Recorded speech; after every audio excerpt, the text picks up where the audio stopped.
हम जलवायु विज्ञान के कुछ नए शोध पत्रों का विश्लेषण कर रहे हैं। हमारा मकसद है उस कोर इंजन को समझना जो असल में पूरी दुनिया के मौसम को चलाता है। शोधकर्ता इसे ENSO कहते हैं। हाँ बिल्कुल, और ENSO का मतलब है El Nino southern oscillation. Oscillation का मतलब है एक ऐसा दोलन जो एक छोर से दूसरे छोर तक जाता है। इन स्रोतों में प्रशांत महासागर के तापमान के इस पूरे चक्र को बहुत बारीकी से समझाया गया है। सही कहा, और मुझे ये काफी दिलचस्प लगा कि इसकी 3 मुख्य अवस्थाएं होती हैं। हाँ, एक तटस्थ अवस्था होती है जिसे हम पृथ्वी की डिफॉल्ट सेटिंग कह सकते हैं, और फिर 2 चरम अवस्थाएं होती हैं, एक गर्म जिसे एल नीनो कहते हैं और दूसरी ठंडी यानी ला नीना।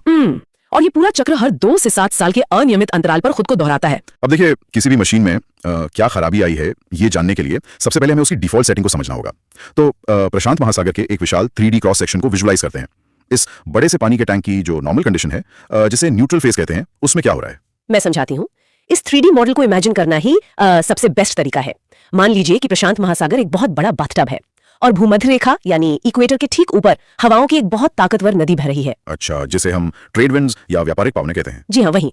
इनकी एक बहुत खास बात होती है, ये हमेशा पूर्व से पश्चिम की तरफ चलती हैं, यानी साउथ अमेरिका के पेरू तट से लेकर एशिया और ऑस्ट्रेलिया की तरफ। तो क्या ये हवाएं पानी को अपने साथ ढकेलती हैं? मतलब जैसे अगर मैं किसी गर्म चाय की प्याली पर फूंक मारूं तो सतह का पानी आगे बढ़ता है, वैसा कुछ? अरे वाह, ये बहुत ही शानदार एग्जाम्पल दिया आपने। ठीक वैसा ही होता है, बस ये एक प्लैनेटरी लेवल पर हो रहा है। सूरज की तेज गर्मी महासागर की सतह को गर्म कर देती है, और ये जो ट्रेड विंड्स है ये एक विशाल झाड़ू की तरह इस गर्म पानी को पश्चिम की तरफ धकेलती रहती हैं। वेट, तो इसका मतलब ये हुआ कि महीनों तक हवा के धकेलने की वजह से वो सारा गर्म पानी पश्चिम में जाकर जमा हो जाता है इंडोनेशिया और फिलीपींस के पास। बिल्कुल, वहां एक बहुत बड़ा वार्म पूल बन जाता है, और यही वो जगह है जहां असली जादू होता है। हम सब जानते हैं कि गर्म पानी तेजी से भाप बनता है, इवापोरेशन होता है। सही कहा। तो जब इतने बड़े एरिया का गर्म पानी भाप बनकर ऊपर उठता है तो वो वहां हवा का एक खालीपन छोड़ देता है, जिसे हम लो प्रेशर कहते हैं। अच्छा, और इस लो प्रेशर की वजह से क्या होता है? ये नमी से भरी हवा ऊपर जाती है, ठंडी होती है, घने काले बादल बनाती है, और वहां मूसलाधार बारिश होती है।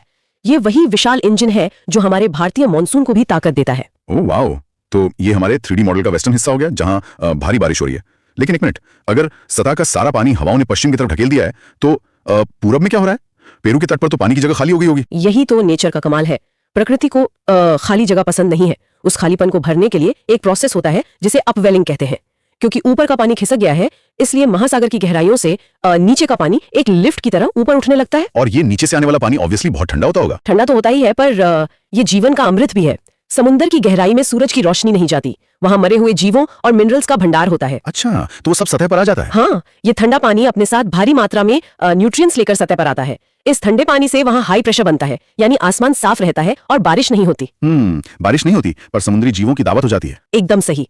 इन न्यूट्रिएंट्स की वजह से मछलियों की तादाद इतनी बढ़ जाती है कि पेरू की फिशिंग इंडस्ट्री दुनिया की सबसे बड़ी इंडस्ट्रीज में से एक बन जाती है। तो अगर मैं इस पूरे 3D मॉडल को एक साथ देखूं, हाँ। पश्चिम में गर्म पानी भाप बनकर बारिश कर रहा है, फिर वो हवा ऊपर ही ऊपर वापस पूरब की तरफ आती है, ठंडी होकर नीचे बैठती है, हाँ। और समुद्र के अंदर ठंडा पानी ऊपर आ रहा है। हाँ, ये आकाश से लेकर पाताल तक एक विशाल चक्र बन गया है। जैसे साइंस की भाषा में वॉकर सर्कुलेशन कहा जाता है, राइट? जी बिल्कुल, आपने एकदम सटीक वर्णन किया। यही वॉकर सर्कुलेशन है। तो ये हो गई हमारी मशीन की डिफॉल्ट सेटिंग। सब कुछ एकदम बढ़िया चल रहा है, किसान खुश हैं, मछुआरे खुश हैं, पर फिर प्रकृति इस 3D रिमोट का एक बटन दबाती है और सिस्टम हैक हो जाता है। हाँ, और यहीं से प्रॉब्लम शुरू होती है। वही कन्वेयर बेल्ट अचानक गड़बड़ा जाती है। तो जब ये एल नीनो आता है तो इस मशीन में आखिर टूटता क्या है? देखिए, एल नीनो इस सिस्टम का गर्म चरण या वार्म फेज है। एल नीनो का मतलब होता है छोटा लड़का। लेकिन दक्षिण अमेरिका के पेरू के मछुआरों ने 16वीं शताब्दी में से ये नाम क्यों दिया?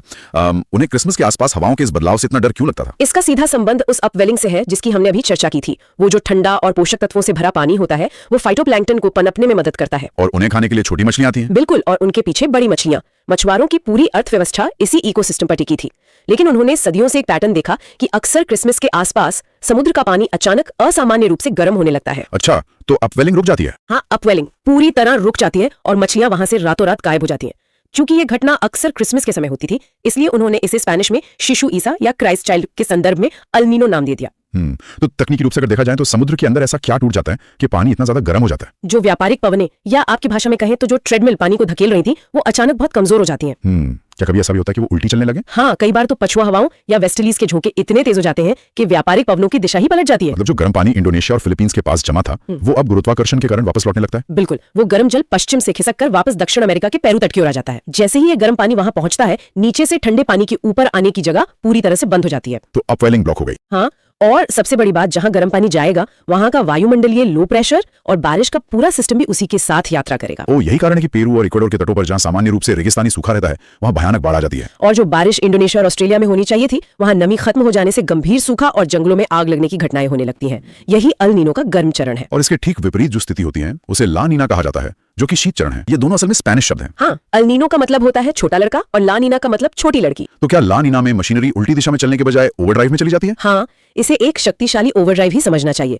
ला नीना के दौरान व्यापारिक पवनें सामान्य से कहीं अधिक ताकतवर हो जाती हैं। मतलब ट्रेडमिल अपनी फुल स्पीड से भी तेज चलने लगती है। बिल्कुल, ये सुपरचार्ज्ड हवाएं पूर्व से पश्चिम की ओर गर्म पानी को इतनी आक्रामकता से धकेलती हैं कि पश्चिमी प्रशांत में आवश्यकता से अधिक नमी और बाढ़ की स्थिति बन जाती है। और पूर्वी प्रशांत में? वहां अपवेलिंग इतनी तेज हो जाती है कि समुद्र की सतह पर अत्यधिक ठंडा पानी जमा हो जाता है और चरम हाई प्रेशर की स्थिति बन जाती है। रुकावट के लिए माफ कीजिएगा, लेकिन मैंने इन रिसर्च पेपर्स में ओशियानिक नीनो इंडेक्स यानी ONI के बारे में पढ़ा है। हाँ, ONI काफी महत्वपूर्ण पैमाना है। उसमें लिखा है कि जब प्रशांत महासागर के एक विशिष्ट क्षेत्र में समुद्र की सतह का तापमान सामान्य से सिर्फ 0.5 डिग्री सेल्सियस का क्रमिक बदलाव दर्ज करता है तो आधिकारिक तौर पर चरण बदल जाता है। तो इसे मापने के आधिकारिक आंकड़े क्या कहते हैं? इसके सटीक आंकड़े जो ऐतिहासिक रूप से दर्ज किए गए हैं, उनके अनुसार +4 से +5 डिग्री फ़ारेनहाइट की वृद्धि को कमजोर अल नीनो माना जाता है, +6 से +13 को मध्यम, और अगर इससे भी ज्यादा हो जाए तो? और यदि तापमान विसंगति +14 से +18 डिग्री फ़ारेनहाइट तक पहुंच जाए तो वो एक प्रबल अल नीनो बन जाता है जो पूरी दुनिया की जलवायु को झकझोर देता है। ये तथ्य वाकई में रोंगटे खड़े कर देने वाला है कि ऊष्मा का इतना विशाल भंडार हमारे महासागरों में छिपा है। आपको पता है, पिछले 123 सालों में 22 एल नीनो की घटनाएं दर्ज की गई हैं। 22 घटनाएं, और इन्होंने जो तबाही मचाई है वो तो हिस्ट्री में दर्ज है। अब इस वैश्विक मशीनरी को हम अपने घर यानी भारतीय उपमहाद्वीप पर लेकर आते हैं। ये सबसे जरूरी हिस्सा है। मेरे नोट्स में ऐतिहासिक केस स्टडीज का एक पूरा सेक्शन है। प्रशांत महासागर में होने वाली इस उथल-पुथल का सीधा असर हमारी थाली, हमारी कृषि और हमारे मानसून पर कैसे पड़ता है। ये मानसून का हाईजैक होना असल में काम कैसे करता है? भारतीय मानसून का तंत्र मुख्य रूप से इस बात पर निर्भर करता है कि तिब्बत का पठार गर्मियों में कितना गर्म होता है और हिंद महासागर से कितनी नमी भरी हवाएं भारत की तरफ आती हैं। तो अल नीनो इसमें कैसे दखल देता है? दक्षिण पश्चिम मानसून बहुत कमजोर पड़ जाता है। इसके ऐतिहासिक आंकड़े क्या कहते हैं? मतलब भारत में इसका कितना बुरा असर हुआ है? अगर हम मौसम विज्ञान विभाग के पिछले 123 वर्षों के रिकॉर्ड को देखें तो 22 अल नीनो घटनाएं दर्ज की गई हैं और आश्चर्यजनक रूप से इनमें से 16 बार भारत को भयंकर सूखे का सामना करना पड़ा है। 22 में से 16 बार सूखा, ये तो बहुत बड़ा आंकड़ा है। हाँ, मानसून की बारिश अपने लॉन्ग पीरियड एवरेज या LPA के 94% या उससे भी नीचे गिर जाती है। खरीफ की फसलें जैसे धान, मक्का और कपास की बुआई में भयंकर देरी होती है। मुझे याद आ रहा है कि कुछ साल पहले भी ऐसा ही भारी सूखा पड़ा था। सही याद है आपको। 1982, 1997 और हाल ही में 2014 से 2016 के बीच की घटनाएं इसके सबसे प्रबल उदाहरण है, जब भारत ने गंभीर हीटवेव और कृषि संकट झेला था। ये अनुपात बहुत ही डरावना है।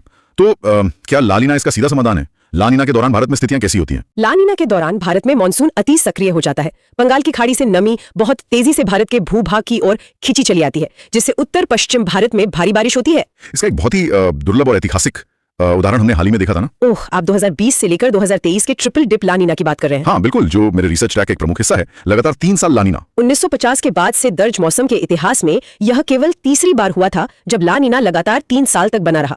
इसी ट्रिपल डिप के कारण 2022 में भारत में अधिशेष या सरप्लस वर्षा दर्ज की गई थी। तो बारिश तो अच्छी बात है, लेकिन क्या ला नीना से कोई नुकसान भी होता है? हाँ, ला नीना का एक और प्रभाव सर्दियों में दिखता है। सर्दियों में क्या होता है? बारिश तो मानसून का हिस्सा है ना। ला नीना उत्तरी गोलार्ध के जेट स्ट्रीम्स को बदल देता है, जिससे साइबेरिया की ओर से आने वाली बर्फीली हवाओं को उत्तर भारत में घुसने का सीधा रास्ता मिल जाता है। ओह, मतलब कड़ाके की ठंड। बिल्कुल, इसी वजह से ला नीना के वर्षों में भारत में कड़ाके की और जानलेवा ठंड पड़ती है। मतलब ये दोनों ही स्थितियां अति की हैं, या तो भयंकर सूखा या फिर विनाशकारी बाढ़ और ठंड।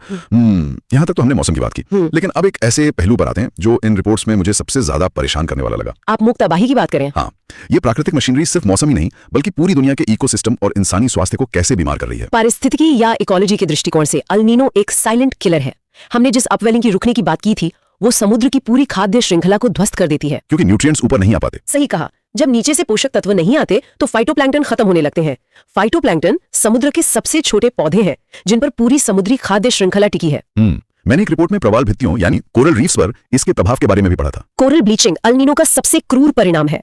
कोरल्स के अंदर छोटे शैवाल रहते हैं जो उन्हें रंग और भोजन देते हैं, जिन्हें जूजेंथले कहते हैं। हाँ, जब समुद्र का तापमान अल नीनो के कारण बढ़ता है तो कोरल्स तनाव में आ जाते हैं और उन शैवालों को अपने अंदर से बाहर निकाल देते हैं, और इससे वो मर जाते हैं। हाँ, गंभीर अल नीनो वर्षों में प्रशांत महासागर के कुछ हिस्सों में 75% से लेकर 99% तक कोरल रीफ्स सफेद होकर नष्ट हो जाते हैं। 75 से 99%? ये तो महासागर के अंदर बसे पूरे के पूरे शहरों के तबाह होने जैसा है। और इंसानी स्वास्थ्य पर इसके सीधे असर को लेकर क्या तथ्य है? जब मौसम का पैटर्न बिगड़ता है तो बीमारियां फैलने का तरीका भी बदल जाता है।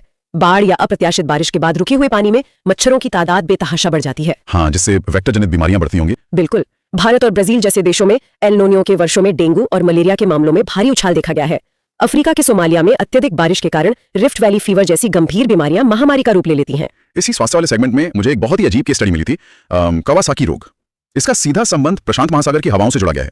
हवाएं किसी बीमारी को एक महाद्वीप से दूसरे महाद्वीप तक कैसे ले जा सकती हैं?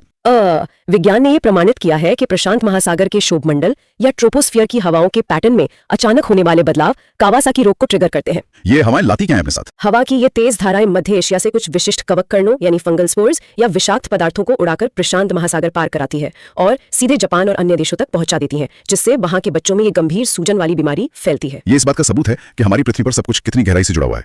अब मैं एक बहुत ही तकनीकी और नए शब्द बनाना चाहता हूँ जो आज के जलवायु विज्ञान में काफी चर्चा में है, एल नीनो मोडोकी। ओह हाँ, मोडोकी। ये एक जापानी शब्द है जिसका मतलब है समान लेकिन अलग। तो ये मोडोकी पारंपरिक एल नीनो से अलग कैसे है? देखिए, पारंपरिक एल नीनो में जो महासागर की गर्माहट होती है वो पूर्वी प्रशांत महासागर में यानी पेरू के तट के पास केंद्रित होती है, लेकिन मोडोकी में ऐसा नहीं होता। तो मोडोकी में पानी कहाँ गर्म होता है? मोडोकी में पानी की सबसे अधिक गर्माहट तट पर नहीं बल्कि बिल्कुल बीच समंदर में यानी मध्य प्रशांत महासागर के नीलो 3.4 क्षेत्र में होती है और इसके दोनों तरफ पूर्व और पश्चिम में पानी अपेक्षाकृत ठंडा रहता है। अच्छा, मतलब बीमारी वही है, बस शरीर के दूसरे हिस्से में केंद्रित हो गई है। लेकिन जगह बदलने से क्या प्रभाव बदल जाते हैं? मेरे नोट्स बताते हैं कि इसका असर अटलांटिक महासागर के तूफानों पर पड़ता है। यही कारण है कि मोडोकी विसंगति अटलांटिक महासागर में विनाशकारी हरिकेन्स की आवृत्ति को अप्रत्याशित रूप से बढ़ा देती है। टॉपिक पे आने से पहले आप सभी के लिए एक क्वेश्चन है, एल नीनो के दौरान मुख्य रूप से क्या होता है? इसका आंसर क्या होगा कमेंट में जरूर बताइएगा। हम अपने आज के विश्लेषण के सबसे महत्वपूर्ण और चिंताजनक हिस्से पर आते हैं, नया विज्ञान और जलवायु परिवर्तन। ये सबसे क्रिटिकल विषय है आज के समय का। मैंने जियोफिजिकल रिसर्च लेटर्स में छपे एक बिल्कुल नए शोध को पढ़ा जिसमें लवणता यानी नमक को लेकर एक चौंकाने वाला दावा किया गया है। नमक कैसे पूरे प्रशांत महासागर के तंत्र को पलट सकता है? अगर हम अपनी पुरानी एनालॉजी पर लौटें तो क्या इसका मतलब ये है कि उस विशाल ट्रेडमिल पर अचानक वजन बढ़ गया है? यह तुलना बिल्कुल सटीक है। इस शोध ने बताया कि पश्चिमी प्रशांत महासागर में पानी का खारापन एल नीनो की तीव्रता को तय करने में एक गुप्त उत्प्रेरक या कैटलिस्ट की तरह काम करता है। तो खारेपन से पानी भारी हो जाता है? हाँ, विज्ञान का एक बहुत ही बुनियादी नियम है, पानी में जितना अधिक नमक होगा उसका घनत्व या डेंसिटी उतनी ही अधिक होगी और पानी उतना ही भारी हो जाएगा। तो जब पश्चिमी प्रशांत का पानी वाष्पीकरण के कारण बहुत ज्यादा खारा और भारी हो जाता है तो क्या वो भारी जल महासागरीय धाराओं को प्रभावित करता है? जी हाँ, वह भारी और खारा पानी सतह के नीचे की ओर धंसता है और महासागरीय धाराओं को पूर्व की ओर वापस लौटने के लिए एक अतिरिक्त मैकेनिकल धक्का यानी मैकेनिकल पुश देता है। और इससे एल नीनो पर क्या असर पड़ता है? इसी भौतिक प्रक्रिया के कारण यह बढ़ा हुआ खारापन एल नीनो की ताकत को 20% तक बढ़ा सकता है। 20% की वृद्धि एक महासागर के स्तर पर यह बहुत ही विनाशकारी ऊर्जा है। और तबाही यही नहीं रुकती, हम एक पॉजिटिव फीडबैक लूप में प्रवेश कर चुके हैं। ऐतिहासिक रूप से जो चरम ENSO घटनाएं हर 20 साल में एक बार होती थी, समुद्र के लगातार गर्म होने के कारण अब वो हर 10 साल में होने लगी हैं। इसका एक बहुत बड़ा कारण परमाफ्रॉस्ट का पिघलना भी बताया गया है। आर्कटिक और टुंड्रा क्षेत्रों में जो हजारों सालों से जमी हुई बर्फ है उसके नीचे असल में क्या छिपा है? उस परमाफ्रॉस्ट के नीचे भारी मात्रा में कार्बन, मीथेन और रेडॉन जैसी रेडियोधर्मी गैसें दबी हुई हैं। और अब वो पिघल रही हैं। बिल्कुल, बढ़ते तापमान के कारण जब ये बर्फ पिघल रही है तो विशेषकर मीथेन वायुमंडल में रिस रही है। मीथेन कार्बन डाइऑक्साइड की तुलना में 25 गुना से भी अधिक शक्तिशाली ग्रीन हाउस गैस है। तो ये एक दुष्चक्र बन गया है। हाँ, ये गैसें पृथ्वी को और अधिक गर्म करेंगी जिससे समुद्र का तापमान बढ़ेगा और एल नीनो और भी खतरनाक होता जाएगा। ये एक ऐसा अंतहीन चक्र बन चुका है जिसे तोड़ना फिलहाल असंभव लग रहा है। हाँ, ये एक बहुत ही डरावनी तस्वीर है। तो क्या हमारा विज्ञान इस उभरते हुए खतरे से मुकाबला करने के लिए या कम से कम इसकी भविष्यवाणी करने के लिए कुछ नई तकनीक विकसित कर पाया है? यहीं पर आर्टिफिशियल इंटेलिजेंस या AI एक उम्मीद की किरण लेकर आता है। भारत के इनकॉइस यानी INCOIS हैदराबाद ने एक बहुत ही उन्नत डीप लर्निंग AI मॉडल विकसित किया है। अच्छा, उस मॉडल का नाम क्या है? उसका नाम है BCNN, Bayesian convolutional neural network. ये नाम तो काफी जटिल है, लेकिन इसका बुनियादी काम पुराने मॉडल से अलग कैसे है? देखिए, पुराने स्टैटिस्टिकल या डायनामिक मॉडल मुख्य रूप से वायुमंडल और महासागर के वर्तमान भौतिक समीकरणों पर काम करते थे और अधिकतम 6 से 9 महीने का पूर्वानुमान दे पाते थे। और ये नया AI मॉडल? लेकिन BCNN मॉडल प्रोबेबिलिटी या संभावनाओं और ऐतिहासिक पैटर्न के विशाल डेटा सेट पर खुद को लगातार प्रशिक्षित करता है। ये 15 महीने पहले ही सटीक भविष्यवाणी करने की क्षमता रखता है। 15 महीने? ये तो बहुत बड़ा जंप है। बिल्कुल, उदाहरण के लिए इसी AI मॉडल ने बहुत पहले ही यह पूर्वानुमान लगा लिया था कि 2024 के उत्तरार्ध में ला नीना के उभरने की 70% से 90% तक संभावना है। कृषि प्रधान देशों के लिए 15 महीने का एडवांस नोटिस मिलना एक जीवन रक्षक हथियार की तरह है। अब इससे किसानों को कौन सी फसल बोनी है और सरकारों को जल प्रबंधन कैसे करना है, इसकी योजना बनाने का पर्याप्त समय मिल जाता है। यही आधुनिक विज्ञान की असली जीत है। आपदा को शायद रोका ना जा सके, लेकिन उसके लिए खुद को तैयार जरूर किया जा सके। चलिए, तो अब हम अपने इस सफर के अंतिम पड़ाव पर आ गए हैं। आज हमने प्रशांत महासागर की गहराई में उतरकर इस पूरी मशीनरी को डिकोड किया। हमने समझा कि कैसे वाटर सर्कुलेशन और अपवेलिंग का नाजुक संतुलन काम करता है। और कैसे एल नीनो हमारी ट्रेडमिल को पलटकर भारत में सूखा लाता है और कैसे ला नीना का ओवरड्राइव बाढ़ और ठंड का कारण बनता है। बिल्कुल। और हमने ये भी देखा कि ये सिर्फ किताबों में पढ़ने वाला भूगोल का कोई अध्याय नहीं है, चाहे वो मोडकी के कारण अटलांटिक में बढ़ते तूफान हो, खारेपन का नया शोध हो या कोरल रीफ्स का विनाश हो। हाँ, ये वो तंत्र है जो ये तय करता है कि हमारी खाद्य सुरक्षा कैसी रहेगी, हमारी अर्थव्यवस्था कैसे चलेगी और हमारे सामने क्या स्वास्थ्य संकट आएंगे। आज का ये विश्लेषण इस बात को साबित करता है कि प्रकृति की हर कड़ी आपस में गहराई से जुड़ी है। और इस रहस्यमयी मशीनरी के विचार के साथ हम आज का ये डीप